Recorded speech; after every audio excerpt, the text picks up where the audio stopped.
বুঝলো না অস্থির সুসুই লাগে যা সুসুই লাগে।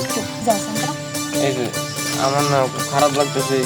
এই যে আপনি আমার ম্যাডাম লাগেন সম্পর্কে বুঝেন।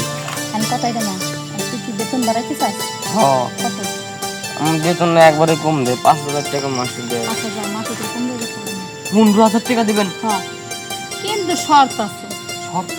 হুম শর্ত শর্ত আবার কি? আমারে খুশি করে দিতে খুশি করতে হবো? এই আপনি এগুলো কি করতে চান? আমি যাই গে। কোন জায়গায় না? তুই আমারে খুশি করাইতে পারো হুম তোর বলে আরো দিন কত দিবা? 20 20,000 টাকা একবারে শুধু? হ্যাঁ হ্যাঁ হ্যাঁ তাহলে তো আমি রাজি।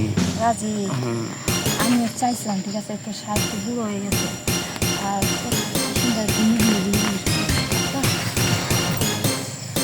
তোমার বাড়িতে বলো আগে জানা ছিল না বুঝলো না? না আগে জানা ছিল না তোমার বাড়িতে পারো তাহলে শোন এনেকে তোর বেতন 20,000 ঠিক আছে 20,000 টাকা? আর আমি একটা শাড়ি কাছে চাবো না আমি যখন তুই রাখবো তখন তুই চলে যাবো আমার কাছে আচ্ছা ঠিক আছে। কারণ আমার খুব ভালো লাগছে অনেক ভালো লাগছে তোমার ডাইলো না, এটা তো আমার হয়ে গেছে গা। ঠিক আছে আর তুমি যাও যে আমার জন্য সুন্দর একটা কফি আমি ওই যে এবারে বারান্দায় গিয়ে আসবো কফি কি লেগে বানাবো? আমার বেতন 20,000 টাকা। তোর বেতন 20,000 টাকা তো টাকা রেখে দেবো আপনি? তাহলে আমার কথা শুনবি না হ্যাঁ তাহলে যা করবে না আচ্ছা ঠিক আছে, কফি বানাও।